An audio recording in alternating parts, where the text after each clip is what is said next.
Before we get started, I just want to just give some clarity to my podcast. I just want you guys to know, everyone that's followed along this season, that's watched on YouTube or listened on Apple or Spotify, this is a Christian podcast. I believe in the entirety of the Bible, everything that God has said about anything morally. I believe in the Trinity. I believe that Jesus Christ died and resurrected, and for my sins, I believe in a man and female.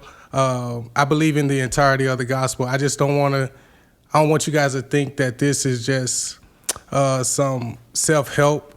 I'm here to bring Christ to the culture as best I can and communicate that the way that He has done it in my life and in my family's life and in my friends' life. So, with that being said, let's get into this last episode.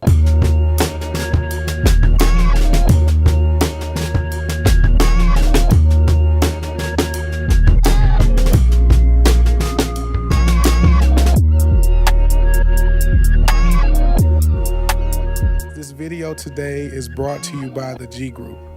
The G Group is a real estate team that specializes in all facets of real estate. Whether you're looking to buy, sell, or even add an investment property to your portfolio, you name it, the G Group can connect you with an experienced agent that can help you through every transaction with confidence and care. Contact Eli Godinez with any questions, or if you like to see what your current home is worth today, the G Group is here to help. Call or text now. I got a lot of thank yous, man.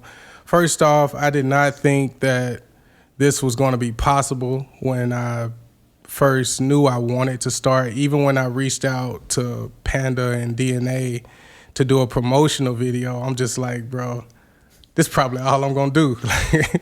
I probably ain't going to even get a chance to do an episode. And got everybody sharing this thing. And I said, I'm about to look crazy as a mug.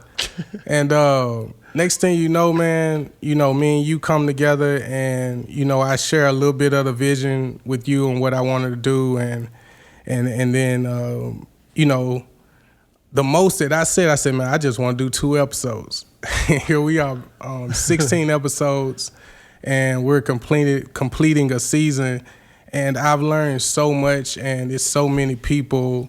Besides you guys, of course, your family, the sacrifices you guys have made to help get this to where we're at today. Panda, his family, my wife. I really have to shout out my wife, man, because I feel like this is important. The only reason I know that I took this serious was because she put the battery in my back. If she would have never said back in maybe September last year, she said, babe, I think it's time for you to invest in yourself. We got to invest in us. And she signed me up for a podcast course that was like $400. So you pay $400. I got to do it. Yeah, it's like, I ain't got $400 just to throw away like that. And so in doing that, I went through the course. I learned some like just basic things, and that was really good. And through that process, that's what He was really giving me the vision. Like, Adrian, I have a specific thing I want you to do, and it's only up until right now, this episode, where I realized, all right, I've been working my way up until this point. I've been working my way up, filling myself out, trying to get used to speaking and talking into a camera and doing all this stuff. And I'm just at a place now where I know I have the right people around me. I know I have the right support. And I'm giving people an opportunity. If you want to cancel me, if you want to leave now, I don't have that many subs. I don't got that many followers right now. So this is your guys' chance. I'm just giving it to you right now, because your boy ain't about to hold back no more. The way that this world, especially in this country, man, the way that they are just unapologetic about their agenda, it's the same way we need to be about preaching this gospel. The way we need to be about sharing the gospel message. And I'm just done. I'm done seeing things happen and just like blowing it off just because I don't feel like giving it my time. But they don't care. It's at that point where like they don't care. They just gonna keep spewing it, spilling it, giving it, and forcing you to think how they want you to think, do what they want you to do, and be damned for it. Mm-hmm. Like they could care less, And so that's kind of where I'm at. And yeah, man, it's just amazing to me that it took me up until this point to finally realize, like, wow, I hear a lot of perspectives about a lot of things. And there's a lot of good channels that give very intellectual breakdowns of things. But then I look back at myself. I'm like, God, I didn't go to seminary school. I didn't grow up in church like a lot of these guys have. And nothing wrong with that. Like, more power to them. I fought a lot of channels like the Ruslans, the Isaiah Saldivars, Tim Ross, people that's been pastors, folks that's probably done music. Like they got a strong Christian following. Like they got a strong foot in, and all I got is pretty much just the hood. Yeah, that's what I come from, and God brought me out of that, and the Lord, and I thank God that it took me, I was 31 when I gave my life to Christ. I'm happy that I was 31. I'm happy it didn't happen to me in my 20s, because there's no way I was in a mature enough place to even want to open my heart up to him, to even want to take the time it takes to get into the text. I would have been a very surface level Christian that just want to see what can I take from this to help me sleep at night, so I can still be comfortable in my sin. And that's not what I wanted. I knew if I gave my life to Christ, I wanted to be all the way in. I wanted to really know his word, understand his design and his intention and his purpose for me, as well as for all of us. And so I believe that's what I tried to do. I had some great episodes. I have some episodes that I was very vulnerable. Had some episodes where I got to talk to some friends and kind of test out my interview skills. I feel like I just did 3 of them, but I feel like I got better with each one, So I got to take the little wins like that, and I don't know, man. How has it been for you? Man, first, sticking with the thank yous, I got to thank you, bro, because we really just met each other really like December.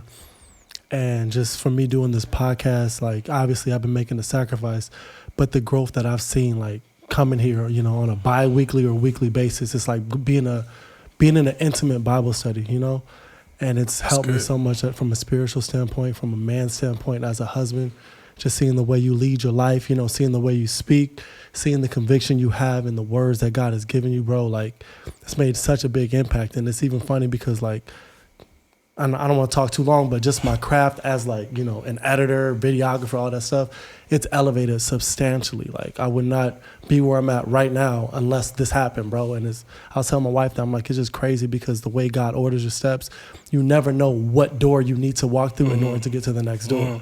So I just thank you, man. Like, thank you for trusting me with this, bro, because you could have been like, well, you could have been skeptical or whatever, but I just thank you, man. Just this whole partnership, bro. It's been so meaningful to me, for real. This has been good, man. I'm happy that we, because this don't happen without you. It took certain individuals, even Panda. I know you don't want to be on the mic, but you got so much going on. I've seen your life go from looking from a job, selling equipment, to now you're flourishing in your own business. So I have to thank you as well for the sacrifices you've been making to help me on the back end. And you didn't have to do this. You could have easily just been here, man, just do this, text message. Here, just do this. Nah, I can't make it. But you show up even in your business, so I'm very mindful of those things, guys. So I think I want to also mention this too about obedience. I think for the longest I was struggling with the vision because obedience is I don't know. I think I mentioned this before in the episode that it's a struggle for me when it comes to authority figures. I think I talked about that. I just want to elaborate on that a little bit. It's not that I don't. I have to respect you to obey you, if that makes sense. Mm-hmm. And I think where I struggled in my life with that was with it was with teachers or, having a boss or coaches. If I didn't respect you, I wasn't really trying to listen to you anyway. You know what I'm saying? And so, but when it came to God, man, I tell you, boy, I haven't. I wrestle so much with the text and what he wants from us. Like this is actually Jesus actually takes the standard higher. Like we get caught up on the 10 Commandments, but Jesus comes with that and adds to it. And that's even more challenging. And it's like, yo, man, like I don't feel like loving no neighbor right now. I don't feel like loving nobody. Like I hate people. Today I hate people, God. I'm sorry. I know you told me I'm supposed to love them, but I'm just keeping it a buck. Yeah. I can't stand folks sometimes. Let's just keep it real. But in that, my wife, she'll call me out on it, and I'm being transparent with you guys. She was like, babe, you can be a jerk. I said, I know. She's like, you a jerk, but then you like the sweetest dude. Like you like the most kindest, respectful person I know. She's like, how do you do that? It's like, because I know deep in my heart, I know at the end of the day that I'm one decision away from being without any of this. I'm one decision away. I'm one season away from having nothing apart from God. So regardless of how I feel sometimes in my selfishness, in my disobedience, I still have to be obedient in moments where it's clear that God is testing me. It's clear that he's trying to get me to do a specific thing for him. Yeah. And with that being said, I feel like as I was growing and testing myself out through these episodes, every time it was always like, gosh, I didn't feel like I feel like I did something that was for somebody, but I didn't feel like I did what he wanted me to do, and this, I think it's only right now, leading up to this point, where I knew exactly and specifically, it's like, oh, I see why you got me doing this, because you want me to speak in a different way. So it ain't no surprise. We see all this crap going on. We see all the what is a woman? Like that's a freaking hard question for people to answer. That, bro, bro, I was talking to my sister. Let me tell y'all this. I'm gonna go ahead to it. Me and my sister was talking, and we were just like, yo, bro, it wasn't like this growing up in the hood. It wasn't like in the projects, bro. Like the way we grew up, the way people talked about things in the hood it's like America has no common sense no more. Mm-hmm. It's like, hold up, why are we even entertaining this bull? Like, what are we doing, son? Like, what's going on? And we was like clowning. We just think about all these stories and stuff. So I ain't gonna say my cousin's name. I'm just gonna say I got a cousin. So we was young, right? So my cousin, he's gay. So we got a cousin, and so y'all remember Mighty Morphin Power Rangers, right? So oh my gosh.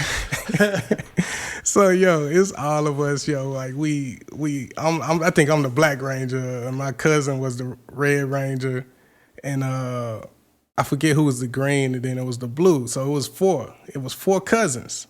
It was four boys. Then you got the pink and the yellow Ranger. So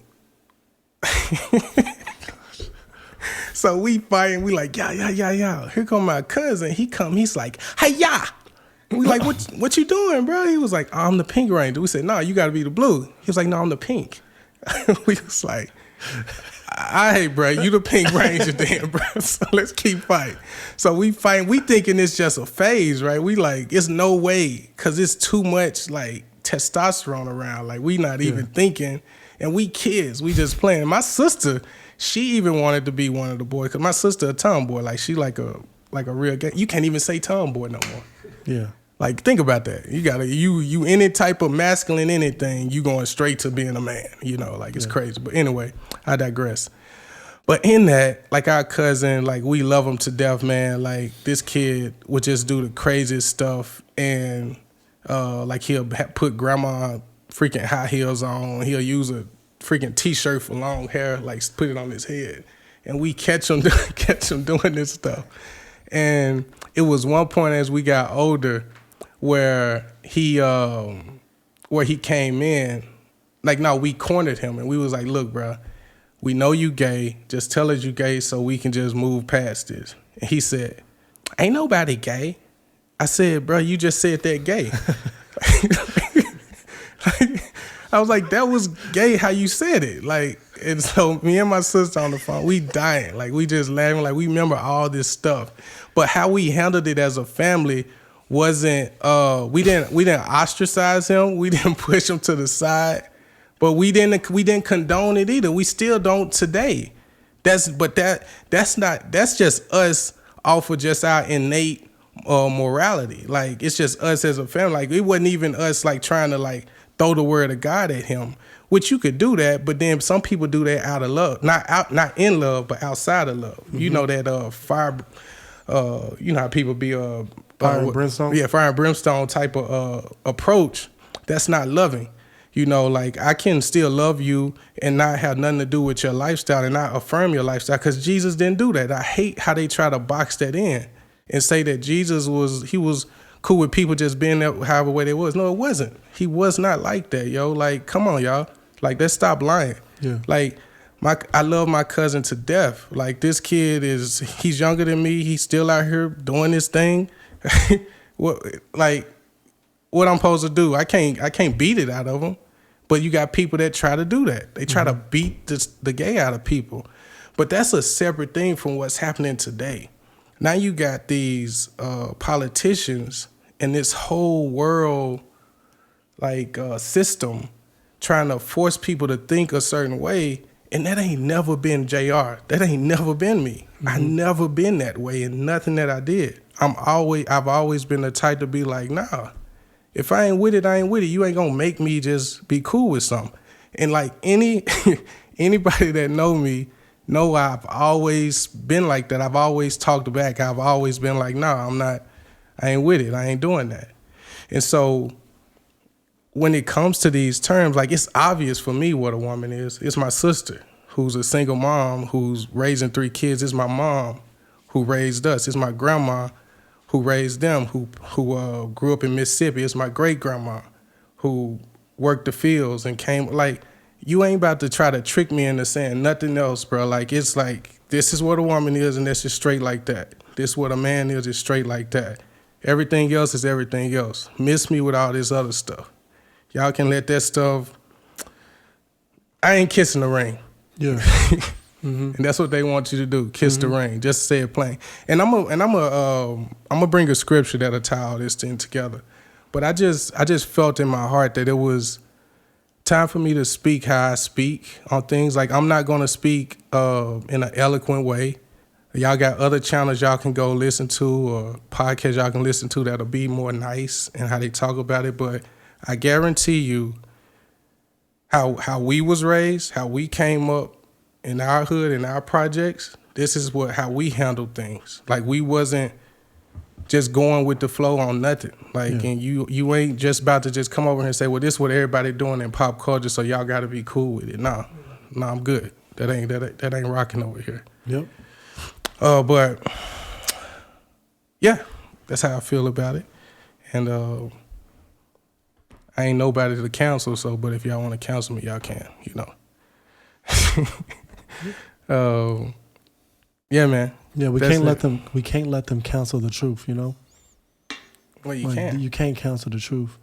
They can counsel people from speaking the truth, but somebody got to be vocal. Well, it's a lot of things that's coming to play to try to silence, especially believers. And I'm really speaking to believers, man. We got to handle this thing because I feel like some people put their politics above Christ and say that they're Christian. You know, because I don't care if you left or right. ain't neither side totally righteous. Ain't neither side totally righteous. Like, yes, one has policies that's so far from God that it's obvious. Then another side has some sprinkles, but they can't act like they just the total right side either. That's why I hate when I hear conservatives or liberals like trying to talk in a way where they just feel like they're like it's a matter of fact. And it's like, bro, hold up, bro. Like, yes, this bad thing happened, but don't try to. They try to find a way to diminish a bad thing happening to a person because of the party's agenda that's pushing it, if that makes sense. And it's like, yes, I get they trying to just push this one thing and don't want to talk about the whole thing, but it's still a bad thing that happened to this kid.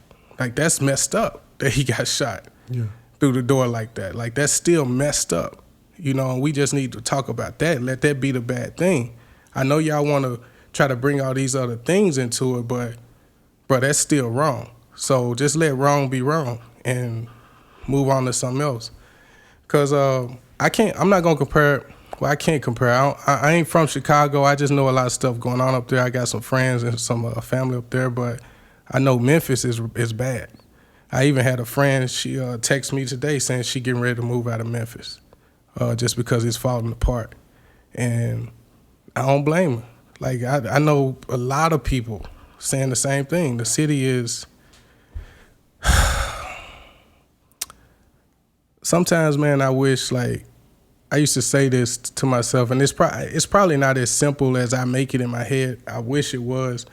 But I used to be like, man, all of the wealthy black people that we have in entertainment, like, why don't we start like a coalition or like a troop to just go around like America to every like hood and like literally clean it up. Like, get rid of all the liquor stores and put up a library. Like start put up a facility to teach people about finances, teach people about teach them a trade on how to build things. Like, this just how my mind is. Like, and I'm like, man, I wish I was in a position to speak to them and be like, bro, why is it so hard for all of the black people if we want to be unified, right? The last time I seen unity like that was the civil rights movement, and now we distort the civil rights movement now. Yeah. Like, that's crazy to me, son. Like, what are we doing? It's like everybody want to be the reason for the reason, and we don't want to do the right thing and just build off of one thing. It's like, yeah, I like what he said there, but I think we should do it like this. But don't we want to see all black people like come up together? Like, that's the one thing I respect about my wife's culture, Puerto Ricans. These folks, bro, they rock together, bro. I'm talking about they will find each other in freaking Kroger's, Walmart. They recognize each other on the street like, whereby, Boricua. I be like, dang, bro, like, I'm talking, they got their flag. Like, they come, they don't care. Like, it's Puerto Rican or nothing. Like, that's how it is. But let us have us a star. Let's take Mayweather. Let me just go back a little bit. How come everybody couldn't be with Mayweather whenever he was fighting another? It's like you still gotta hate. Yeah. And I just feel like that's what a lot is happening within our culture, man. It's like, yo, and that's the trick of the enemy. We know that. His purpose is to bring confusion and disunity. That's what he wants to cause. He knows the word of God is truth. He knows it better than anybody because he was there. He knows about it. So he knows how to twist it. Yeah. He knows how to take a little bit out, just say just enough so you can just get off tilt. And I think the church has done that and has gotten off tilt in a lot of ways. Church globally has gotten off tilt.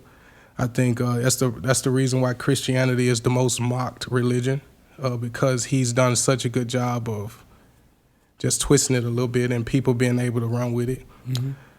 And so with a platform like this, man, I have to steward this the right way. I'm going to be more responsible in the way that I approach things. And yeah, man, and that's kind of leads me to this scripture that I want to read to kind of bring it all together. So this is Ephesians 6. It says, this is about the armor of God. So it says, finally, be strong in the Lord and in his mighty power. Put on the full armor of God so that you can take your stand against the devil's schemes. For our struggle is not against flesh and blood, but against the rulers, against the authorities, against the powers of this dark world, and against the spiritual forces of evil in the heavenly realms. And then it goes on to talk about putting on the armor of God. But just that part right there, it says, for our struggle is not against flesh and blood, but against the rulers, against the authorities, against the powers of this dark world, and against the spiritual forces of evil. That's exactly what's happening. Mm-hmm. It's literally what's happening. Nobody wants to acknowledge that part. Nobody wants to acknowledge that literally the Bible is happening right before us. And it's like, that don't stop the commission. That don't stop us from doing what we got to do. Even though all this is coming to pass, we clearly see it today. And I'm going to be honest with y'all. What I was saying was, it was like, I don't know why people are surprised. The Bible said this was going to happen. Adrian, you still got to talk about it, bro. JR, you still got to talk about the truth. Just because this is supposed to happen don't mean you just supposed to sit back and just be okay with just saying, well, God has a purpose for your life and, the Lord loves you, if you just get... No. Let your yes be yes, let your no be no, man. You got to talk about this thing. We got to talk about the whole thing. You can't be about it behind closed doors with your friend and be afraid with a platform like this. I'd be afraid to speak on what I really believe and feel in my heart. What is happening in the world. So, yeah, man. Season 2, just want you guys to be expecting a lot more transparency, I'm not going to make my channel too politic heavy, but I will talk about things as I sense them in the spirit. I will speak on things, probably more things that I see happening in the culture that I feel like that we need to pay more attention to. Yeah, man, and I'm just hoping that you guys, who's ever with me, be with me. If not, it's your opportunity to go ahead and unsubscribe. And I just, who's supposed to be with us is supposed to be with us, man. Like, I'm not here to cater to nobody. I'm here to do kingdom work. I'm just here to do kingdom work. I'm here to honor God and the vision that he gave me. I'm here to steward this thing how it's supposed to be stewarded. And when I meet him, I just hope he say, job well done. You know what I'm saying? I appreciate everyone that's been encouraged by anything that I've said. I appreciate everyone's support, be it Instagram, Facebook, TikTok, YouTube. And if you guys do want to donate in partnership with this ministry, you can, and it should pop up on the screen if you guys are watching online, watching on YouTube. It's evenifpodcast.tv. You will have an option to either donate or sponsor or with us, and it gives you option on what you guys like to do. I would love to be able to put out more content more frequently, guys. Come season 2 later this year, I would love to be able to do live streams, but this equipment and a lot of this stuff costs money, and it takes time to put the proper things together. So if you guys do want to see more of me, you guys want to be a part of this, man, give what you can. You have options on evenifpodcast.tv, which is the website, and I would just love to have your support and be able to put out more quality, more better content for you guys in the future. And other than that, guys, man, this is season 1. This is the end of season 1. Thank you guys for being with us, and this is the Even If Podcast. I love you guys. Hey guys, if you're interested in being on the Even If Podcast, email us at info@evenifpodcast.tv. That is info@evenifpodcast.tv. Thank you.